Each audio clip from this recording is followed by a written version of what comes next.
Okay guys, time check tayo ay alas 3 na ng hapon at magdidebone na ako sa aming pork carcass at mag-display na kami sa aking lamesa dito sa labas, pero medyo mainit pa. Mainit na mainit sa labas guys. Oh, tingnan nyo sa labas. Grabe, against the light tayo. So, si IC at si Marisa ay nagsimula ng mag-display dahil meron ng mga mamimili. So, nag-display na kami. So, tamang-tama talaga. 3 PM mag-display na talaga kami para hindi kami ma-short sa oras dahil marami pa kaming i-display dito sa aking lamesa. Pagpasado alas 3 na ay maabutan na tayo ng mga mamimili and hindi pa tayo nakapag-slice ng mga chicken at kunin pa sa freezer ang mga hotdog. So ako ang magdi-debone ngayon sa pork carcass. Pag nandito ako guys, ako talaga ang magdi-debone. Pero si IC marunong na yan siya. So ito yung ating carcass ngayon. Nandito sa aking box na red. Yan guys, oh. 1/2 carcass lang yan siya. Tapos hindi na siguro darating yung aking tikes pansit canton. Nag-order tayo ng 2 bundle, isang small 150 grams at saka isang large yung 350 grams. Pero ano na, alas 3 na, hindi pa sila dumating. It's okay, meron pa naman akong stocks dyan. Pag may bumili, meron pa tayong maibibigay sa aking customer. Okay, at na-late din ako sa pag-order ng Coke. Pero meron pa tayong Coke, may laman pa ang aking chiller. So bukas talaga ay agahan ko ang pag-open dito para maabutan ko yung yung ahente na dumaan dito guys, kasi hindi na yan siya isang beses lang. Pag muagi na dili na siya mo balik. Okay, at yan si Marisa, dinidisplay yung ating mga dressed chicken, mamaya yung mga hotdog. Dito lang muna tayo dahil against the light. Ito guys yung aking mga dressed chicken, ito yung aking drumstick and quarter leg and whole chicken and mga hotdog. So dito yung aking mga karning baboy, bakante pa yung ating tray dahil magdi-debone pa ako. Tapos wala kaming chicken feet, wala tayo chicken feet karon day, wala ugma na. Na? Ay asag dilang ipang slice na nila. So ito guys, kinuha na pala nila ang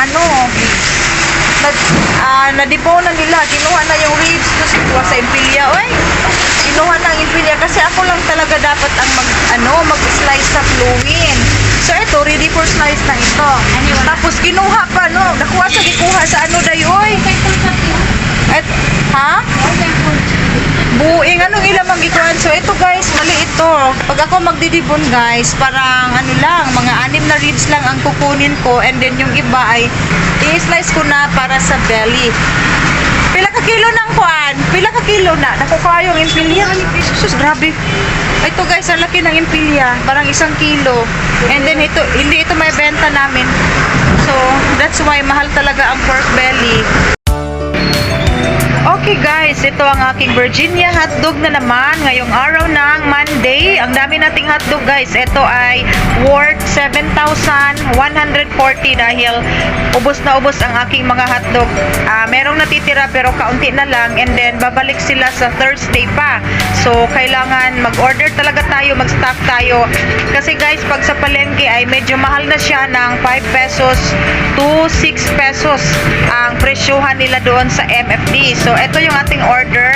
Ito guys, 60 na ito sa MFD. Ito ang Virginia 250, and then sa panel ay 55 pesos lang. So ang laking masisave natin kung mag-order tayo ng 30 packs, di ba? And then ang napakalakas na tocino roll, and marami tayong champion, dalawa ang sizes niya. Meron tayong jumbo dito and champion mini. So lahat ay mini and champion, lahat ay saleable, malakas na malakas. And then marami tayong mga pork tocino, dalawang klase ito guys. Itong pork tocino na all-in guys ay malaman na malaman at walang halong taba. So medyo mahal yan siya. And then 3 pack na champion jumbo, tig 1 kilo. So marami pa ito. And then ito ang order natin, maraming tocino, pork tocino and embutido sa ilalim, mga sweet ham and coke ham. So, hindi na lang natin yan isa-isahin. And then, dumating na rin ang aking pork carcass, 1/2 lang. Nasa freezer na. Chubs pa rin ang ating supplier. Eto guys, ang ating pork carcass ngayong araw ng Monday, no? Monday na naman at isang linggo na naman tayong magkumbate. Kumbate na naman tayo guys. Rock and roll to the max sa ating mga trabaho sa tindahan natin.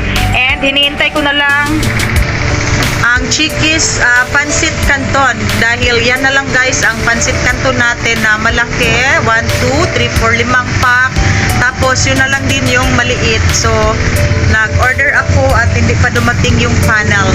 Okay, at yung Coke ay hindi sumagot sa akin ang ahente kasi alas 12 na ng tanghali ngayon. And dumaan yan dito sa amin ay maagang maaga, mga 9:30, 9:10, ganyan. So hindi ko na yata naabutan dahil ngayon lang ako dumating dito sa meat shop. Si Mr. Ang nag-open ngayon. Okay.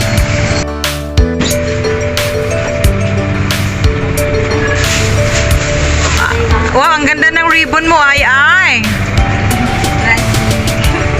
Mahal na mahal yan, galing sa China.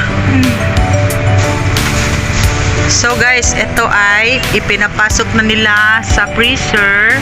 Sila na ang bahala mag-ano dyan. Dahil ina-arrange ko na yan kagabi.